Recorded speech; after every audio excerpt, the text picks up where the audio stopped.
तो हमारे मुल्क में अनफॉर्चुनेटली सॉफ्टवेयर अपडेट होने की जो टर्म है ना, वो भी बड़ी नेगेटिवली इस्तेमाल होती है, और वो उस बंदे के लिए इस्तेमाल होती है जिसका नैरेटिव, जो सियासी नैरेटिव हो वो एकदम बदल जाए, जो अपने मौक़िफ़ से एकदम पीछे हट जाए या जिसको हटा दिया जाए। रिसेंटली ख्वाजा आसिफ साहब ने असम्बली में बड़ी ह्यूमरस बात की। उन्होंने कहा कि अब सबके सॉफ्टवेयर अपडेट हो चुके हैं, सिर्फ मेरा नहीं हुआ, सबके हो गए हैं। तो इसकी सियासी जो है ना वो मानी में तो नहीं जाते, लेकिन अगर देखा जाए तो सॉफ्टवेयर अपडेट करने की जहाँ तक एक मेटाफोरिकल टर्म है वो बड़ी ज़रूरी है। उसकी वजह यह है कि अगर आप अपना सॉफ्टवेयर अपडेट नहीं करेंगे, और सॉफ्टवेयर अपडेट होने का मतलब ये है कि अगर आप अपने दिमाग को जदीद नज़रियात से हम आहंग नहीं करेंगे तो जदीद दौर के अंदर, जदीद दुनिया के अंदर आप इर्रेलेवेंट हो जाएंगे, आपकी कोई अहमियत नहीं रहेगी, आप गैर अहम हो जाएंगे। वो किस तरह से? युवाल नोआ हरारी, जिसको मैं बड़ा अप्रिशिएट करता हूँ, और मेरे ख़्याल से जो जदीद दौर का, इस मॉडर्न टाइम्स का, I think he is one of the greatest social scientist and intellectuals of the time, जिसने किताब लिखी सेपियंस, जो कि एक ऐसी ह्यूमन हिस्ट्री है कि मेरा ख़्याल है कि इतनी ऑब्जेक्टिवली इससे पहले ह्यूमन हिस्ट्री को किसी ने नरेट नहीं किया। उसकी एक और किताब है 21 lessons for the 21st century, 21वीं सदी के 21 सबक, कि अगर आपने 21वीं सदी की ज़िंदगी में अपने आप को रेलेवेंट रखना है तो 21 कौन सी ऐसी चीज़ें हैं जो आपको करनी पड़ेंगी।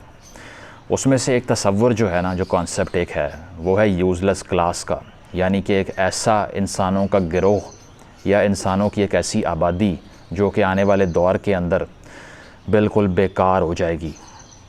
और इस बेकार क्लास की थ्योरी को डिफ़ाइन कैसे करना है? वो इस तरह से कि आपको याद होगा कि एक दौर के अंदर जो नेविगेटर हुआ करते थे, रास्ता बताने वाले अफराद, मिडल एजेस के अंदर, उससे पहले या रिसेंटली भी, जिनको पता था कि पूरे शहर के रास्ते कहाँ से आते हैं, कौन सा रास्ता किधर जाता है, किस इलाके का नाम क्या है, किस गली का रास्ता इख्तियार करना है तो वहाँ तक जल्दी पहुँच जाएंगे। उनकी बड़ी अहमियत थी, लोग उनकी आओ भगत करते थे, उनको खाने खिलाया करते थे, अपने साथ काफ़िले उनको लेके चला करते थे अगर सहरा से गुज़र रहे हैं, कहीं से भी गुज़र रहे हैं, क्योंकि उनको पता था जाना कहाँ पर है।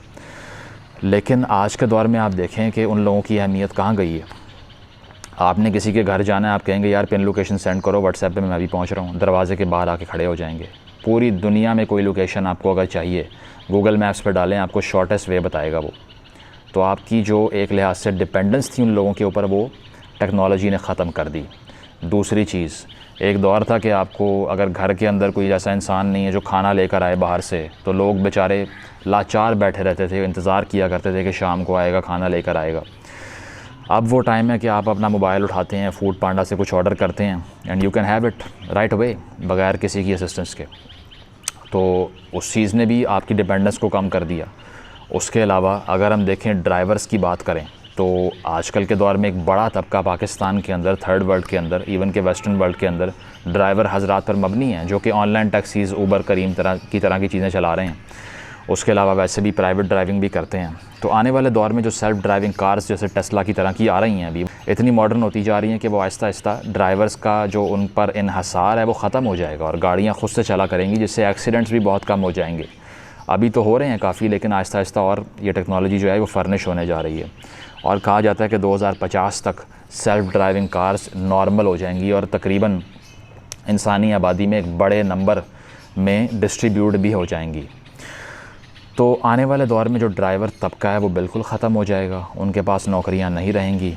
और इसी तरह अगर हम नज़रियात की बात कर लें तो आने वाले दौर के जो सियासी लीडरान हैं, आज आपको लगता है कोई सियासी लीडर वेस्टर्न दुनिया के अंदर ये बात कर सकता है कि ख़वातीन थोड़ी बेवकूफ़ होती हैं, उन्हें घरों में रहना चाहिए, बाहर नहीं निकलना चाहिए? अगर वो ऐसी कोई बात कर दें तो मेरा ख्याल है कि 5-6 दिन में उनकी हुकूमत चली जाएगी। उसकी वजह क्या है कि उन्होंने अपने अफ़कार को अपडेट किया है। आप लोग समझते हैं कि शुरू से उनका कल्चर इस तरह का था, नहीं, उनका कल्चर जमूद का शिकार नहीं है, वो आगे बढ़ता गया। इवन के अर्ली 20th सेंचुरी के अंदर भी इंग्लैंड के अंदर कोई ख़ातून बार में अकेली जाया करती थी तो उसको सर्व नहीं करते थे, और ये बहुत सी काउंटीज़ के अंदर ये लॉज बने हुए थे कि ख़ातून अकेली निकलेगी अगर तो उसको सर्व नहीं करना रेस्टोरेंट में, साथ मर्द होना चाहिए। तो ये चीज़ है कि आहिस्ता आहिस्ता उन मुआशरों ने सिर्फ़ एक काम ये किया कि वो नई चीज़ों को अपनी सियासी अफ़कार का पार्ट बनाते गए, और हमने एक लिहाज से अपना दिमाग स्विच ऑफ करके बंद कर लिया। हमारे यहाँ रेफॉर्मेशन वाली नहीं हो पाई, और एक लिहाज से जो हमारी एक हम कह सकते हैं कि जो सबसे बड़ी एम्पायर बनी रीसेंट टाइम्स में, वो ऑटोमन एम्पायर ही थी, खिलाफत उस्मानिया, जिसने कई बर-ए-आज़मों पर हुकूमत की, यूरोप तक पहुँच गई।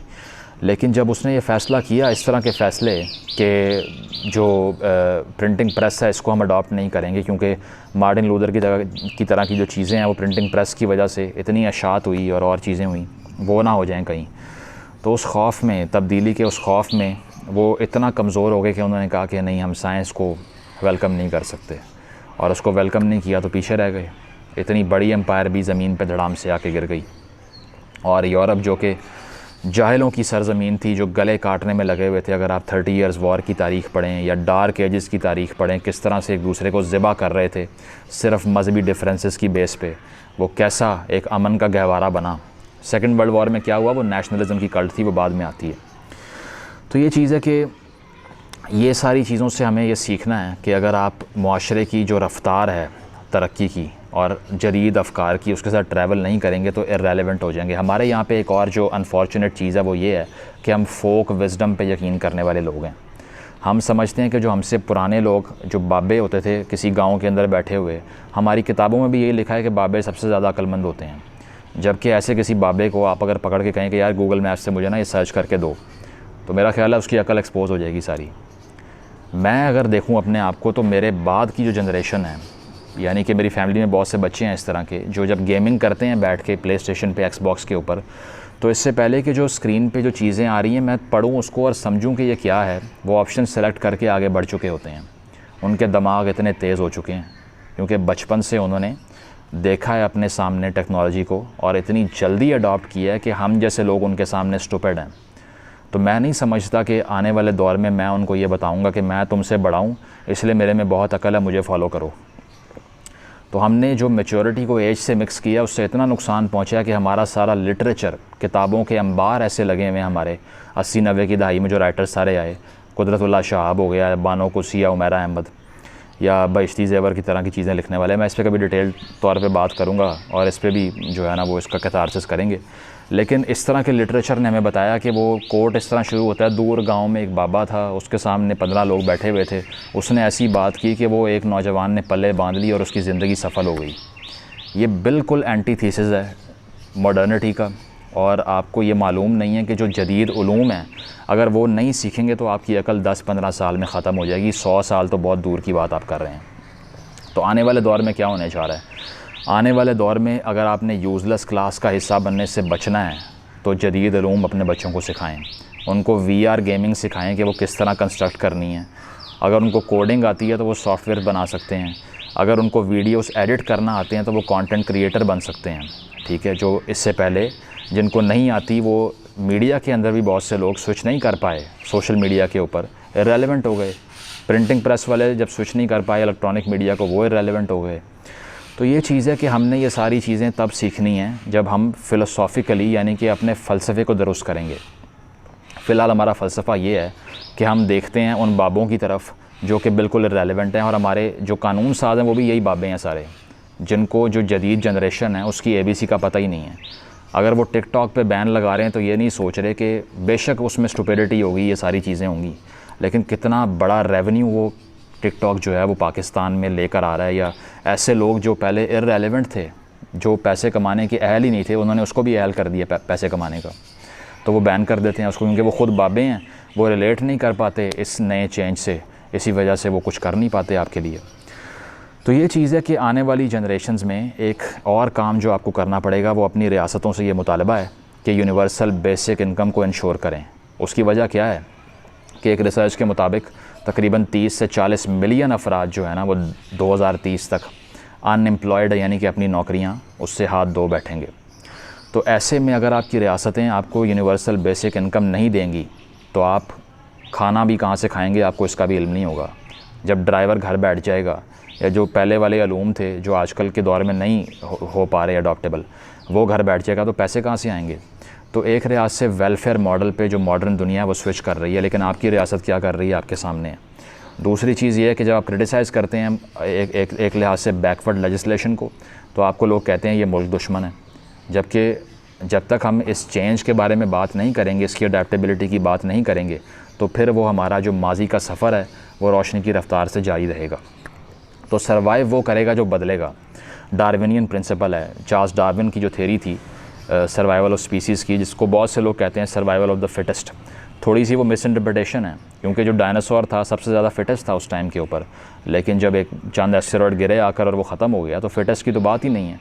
बात यह है कि सर्वाइव वो करेगा who is the most adaptable to change, जो कि बदलाव के साथ, जो माहौल में बदलाव आ रहा है, एनवायरनमेंट में बदलाव आ रहा है, अपने आप को उसके मुताबिक जो ढाल सकता है ना, वो चाहे कमज़ोर हो, छोटा हो या बदसूरत हो या जो भी आप उसे कह लें, वो सर्वाइव कर जाएगा।